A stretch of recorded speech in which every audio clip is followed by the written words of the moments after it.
Yochi Yakir-Avin is a multidisciplinary artist whose work encompasses painting, object making, and installations. Her art merges these mediums to examine time and memory, emphasizing an understanding of both personal and collective history.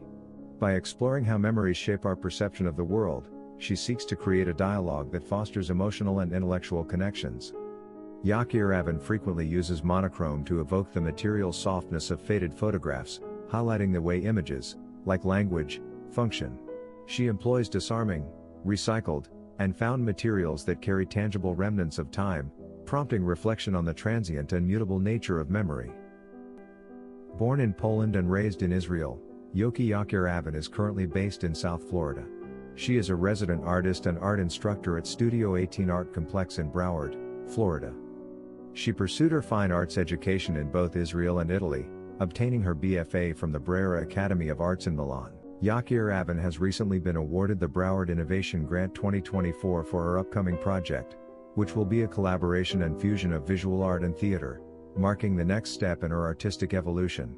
This project, a testament to her ongoing research known as the Memory Project, follows 3 personal exhibitions held in 2020, 2021, and 2022, all supported by grants from the Broward County Cultural Division.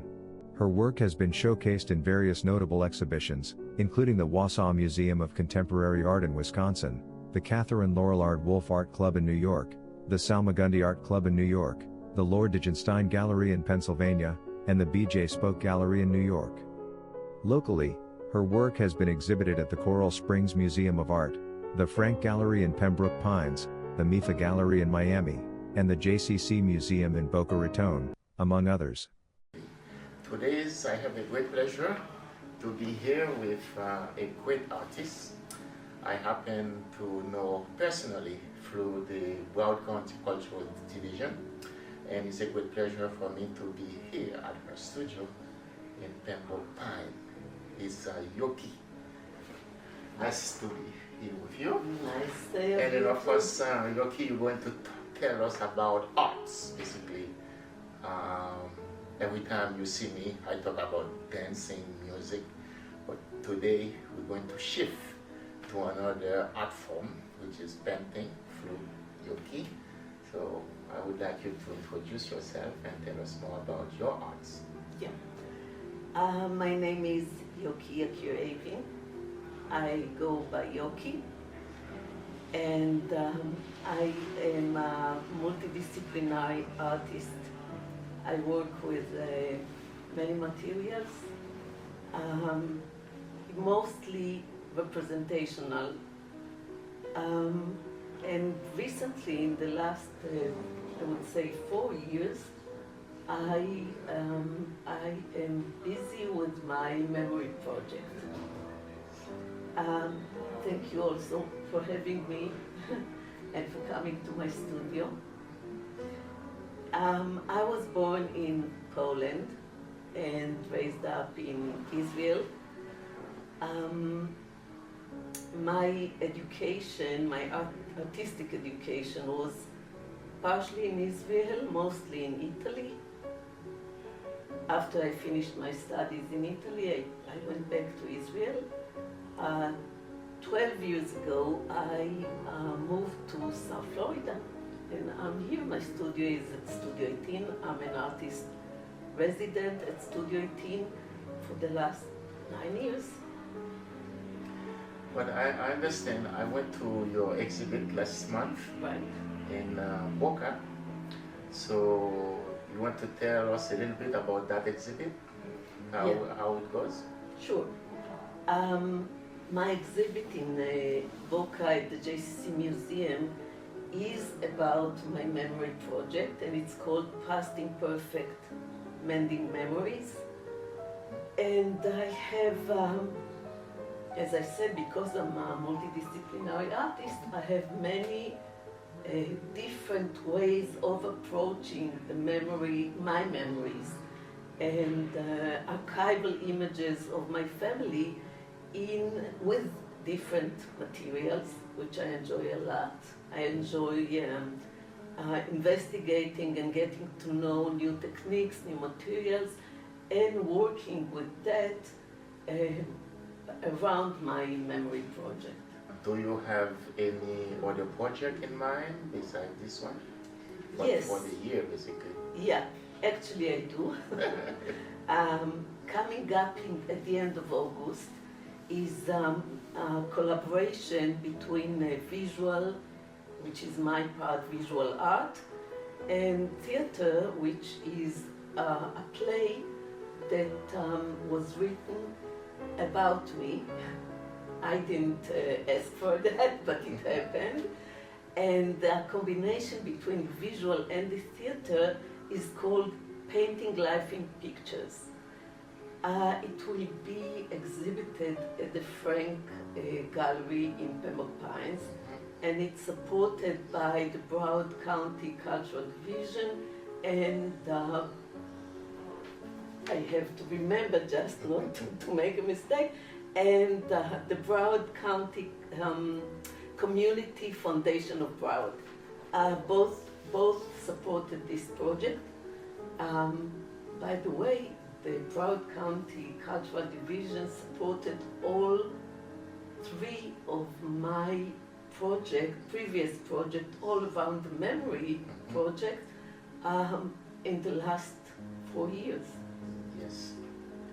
At the exhibition last time in Boca, you were talking about the boxes and with your picture, and your mom was cutting your hair, and then I want you to tell the audience about that.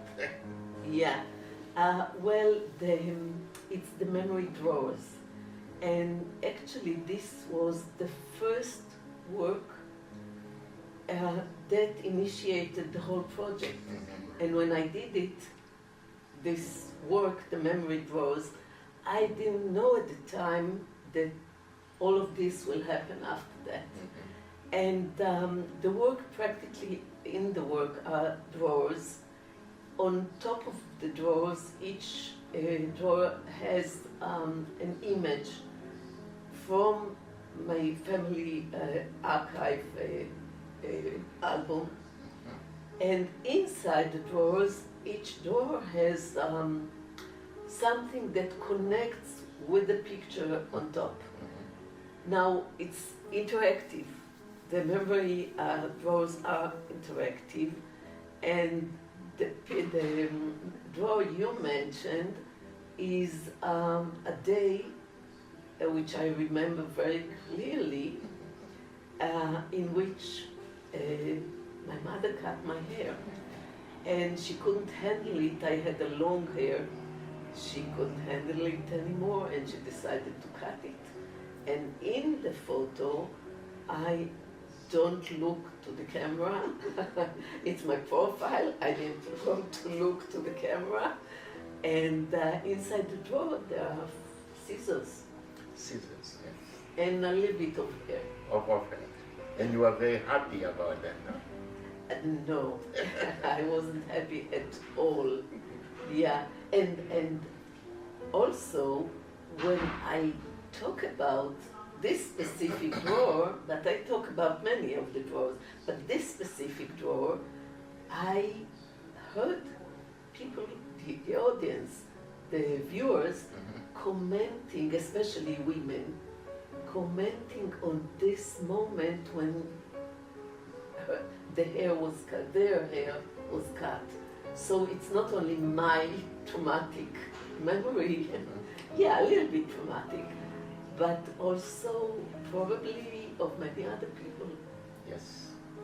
I can imagine how you feel when you got yoga for the first time. Yes, especially when you're small. And how old were you at that? I think 7. 7 years old. I also what amazed me is a picture where you are hanging on the tree and then like flying like this. Tell me about that picture on the tree. Yeah, so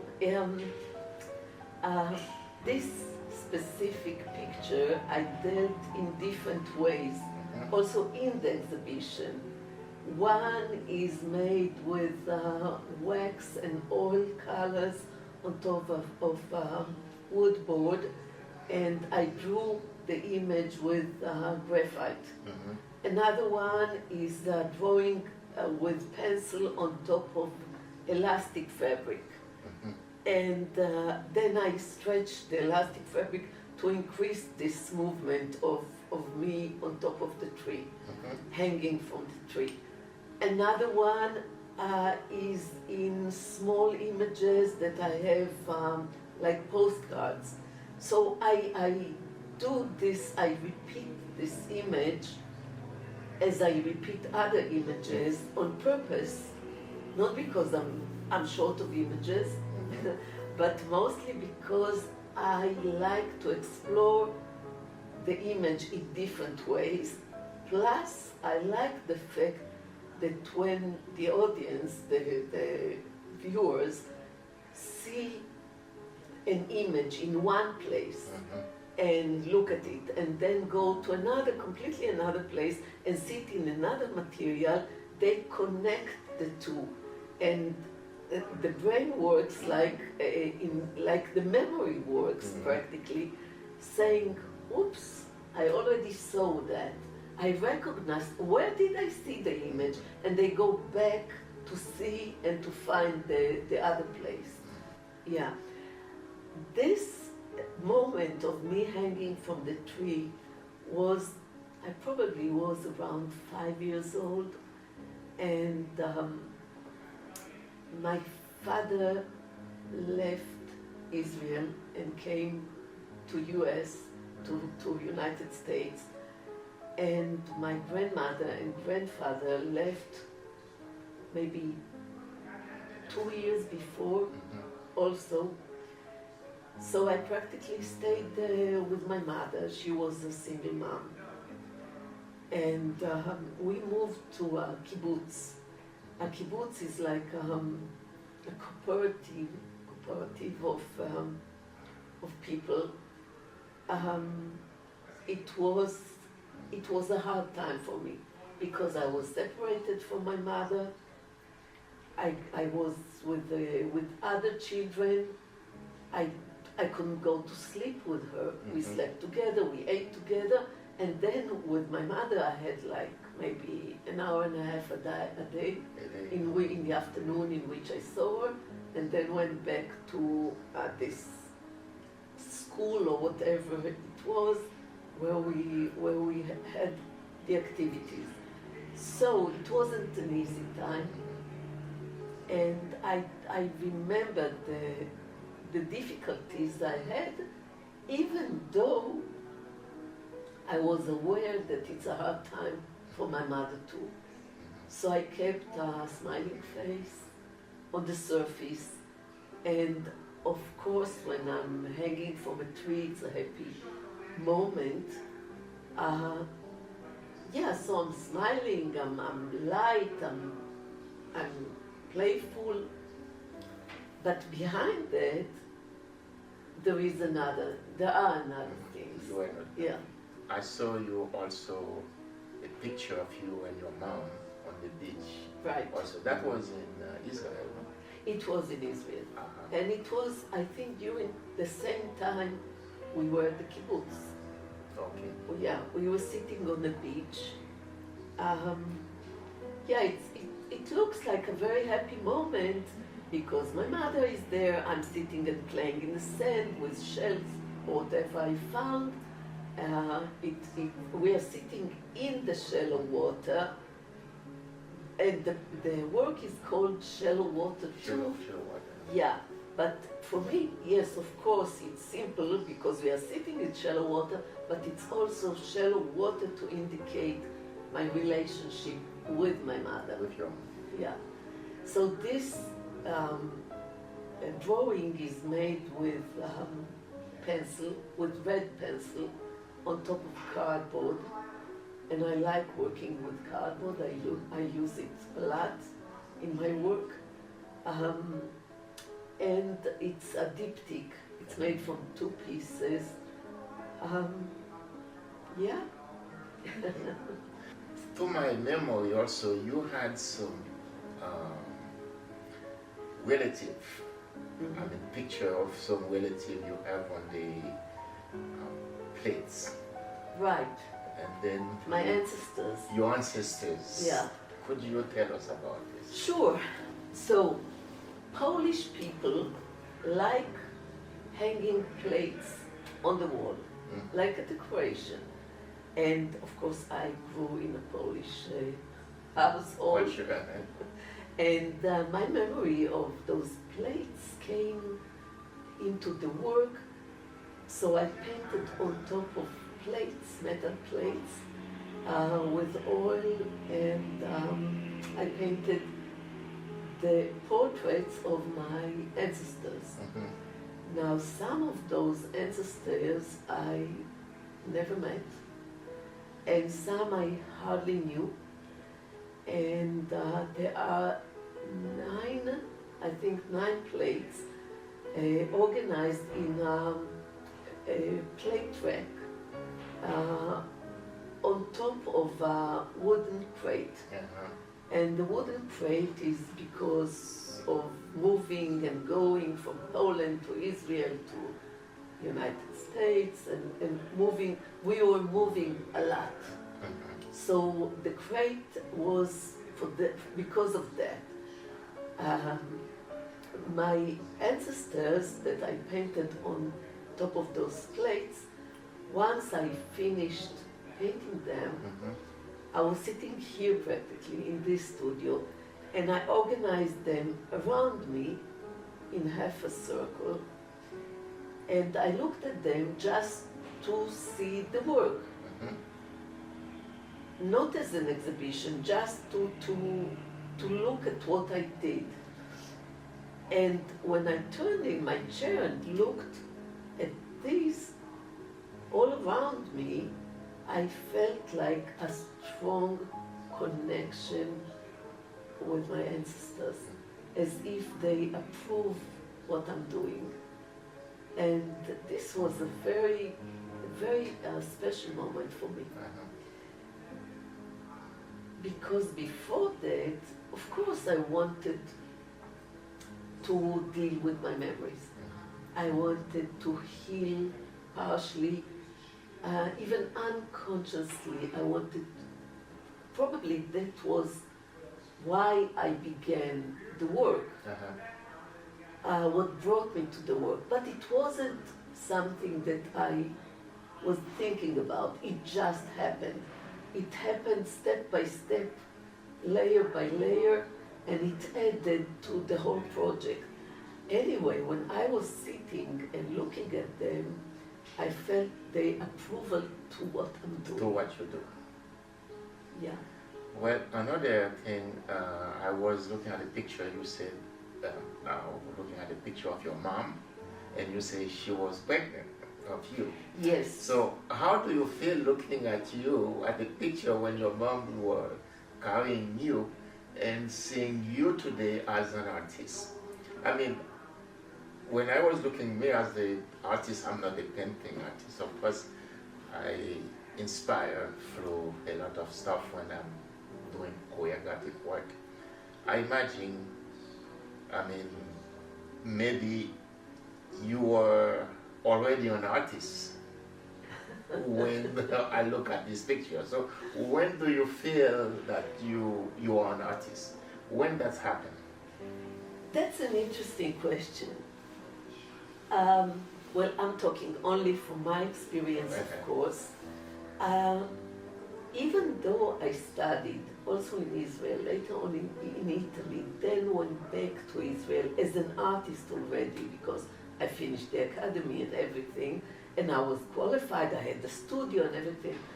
When people would ask me, what do I do?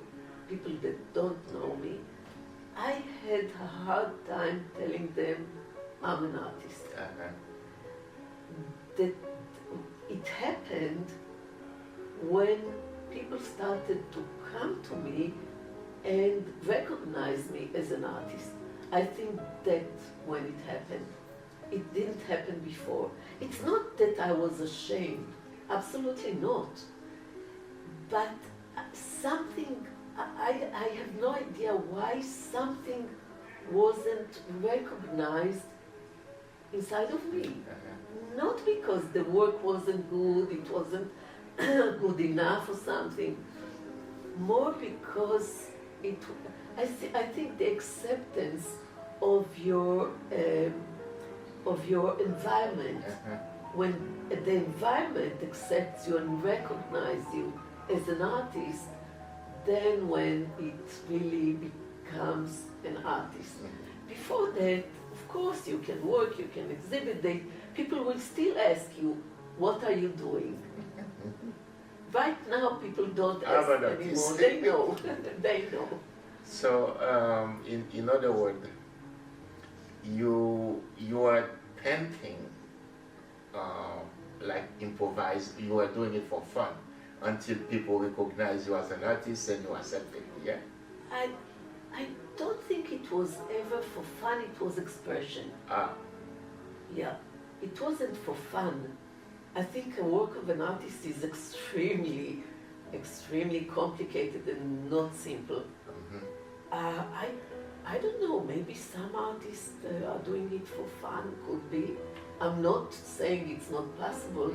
For me, it was a way of expression. It's expression. So how do you do your artwork? Basically, when are you doing those work? Of course, you do it through a picture. You look at the picture and then you draw it yourself. I mean, how do you inspire when you do your work? Do you in a room there is no noise, no by yourself, and then you painting, or do you have some sort of music that helps you or stimulate you to create those art forms? Yeah, it's. I'll answer. Or I hope I'll answer all of that. Well, the work doesn't usually always come in the same way. The idea is sometimes coming up because of different things, different stimulation, different experiences. So it's not always the same way that work is born.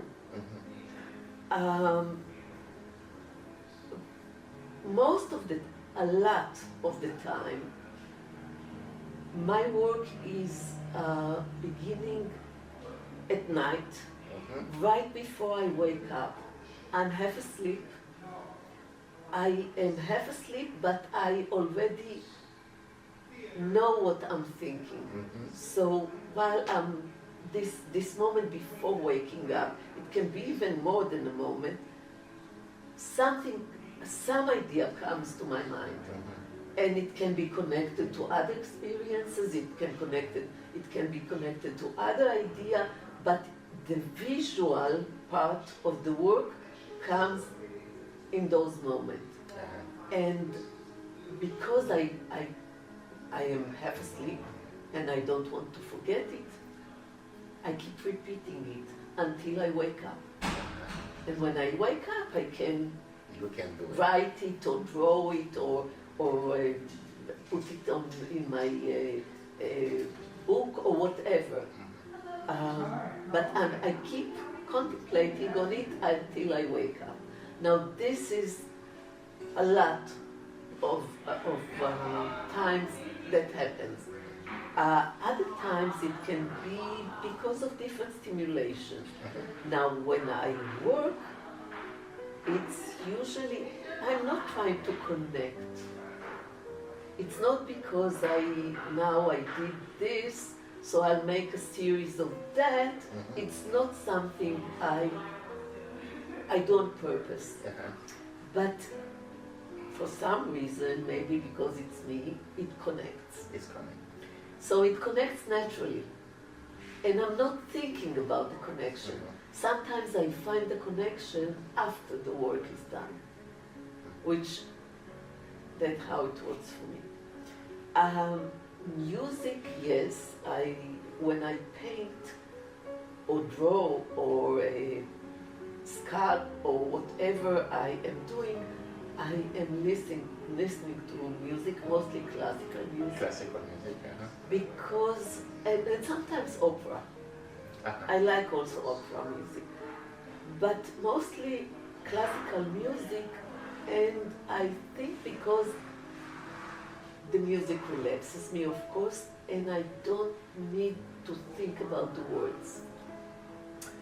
It's in the background, I hear it, it accompanies me, it influences something that I'm doing, it relaxes me. But the words, if I hear music, songs with words, I invest in words. Yes. So it takes my attention. Because words means a lot to me. So I prefer listening to classic music without... without the word, like instrumental. Right. Instrumental. Without having to think about what is the concept or what the singer says, or... Yeah. I hope I answered the... Yes, yes, yes. But do you think in your work there is some healing process for that? Because this year we are having a term for our dance research. We do healing through dancing. How can one heal through arts? I can talk only from my experience. Yes, while we talk about you. Yeah, and my experience with healing, again, it wasn't that I was aware of it when I started the project. I absolutely wasn't aware of the healing process. And it wasn't my intention to heal through my work. But it happened. And when it happened, I started to realize how healing it was for me. Before I started to work with my memories, I had a hard time sharing my story. A very hard time.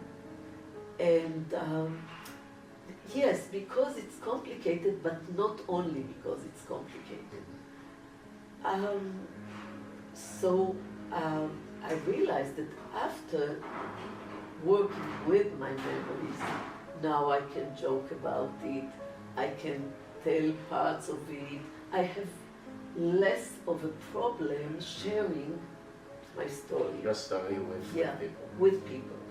I also share it with the visitors in my exhibition.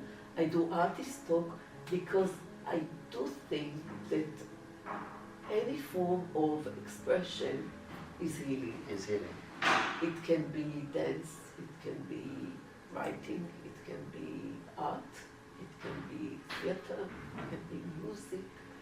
Any kind of expression can be healing.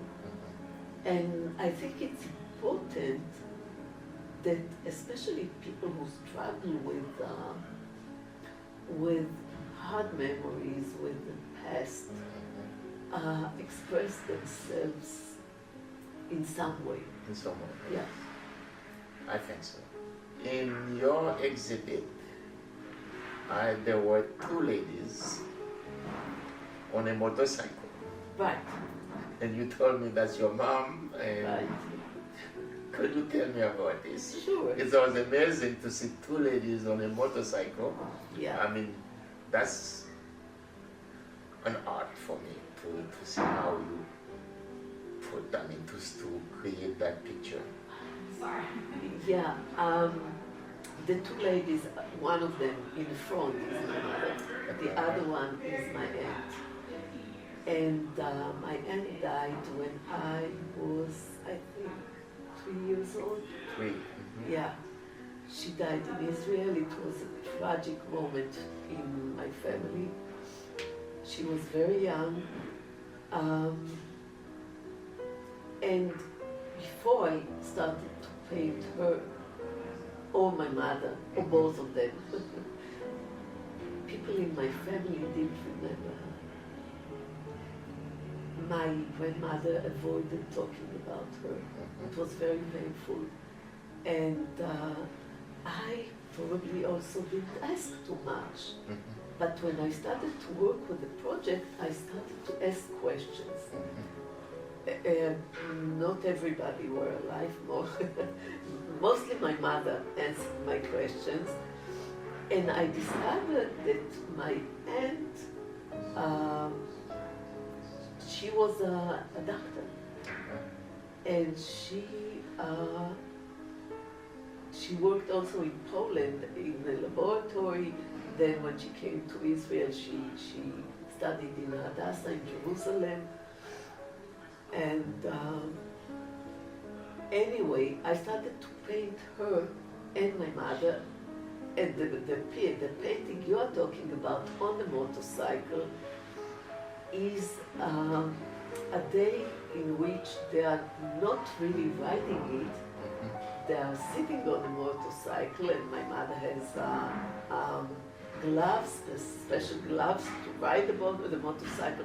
She makes believe everything is about her riding a motorcycle, my aunt in the back. They are both smiling. It's a happy moment, and I call it make-believe. Make-believe. So that was a picture of your mom. She was not really. Yes, she wasn't really. Yeah, and the motorcycle is my father's motorcycle. Oh, I see. Yeah. I see. Yeah. There are so much we can talk about. Maybe we have to come back with you in another time to talk. At this moment, I want to see if there is anything you want to say, or the last word to our viewers today. Well, I think that dealing with the past and reconciling with the past is important. But I think the process of healing is even more important than fixing it. Yeah. Because I don't believe you can fix the past, but you can integrate it into your narrative.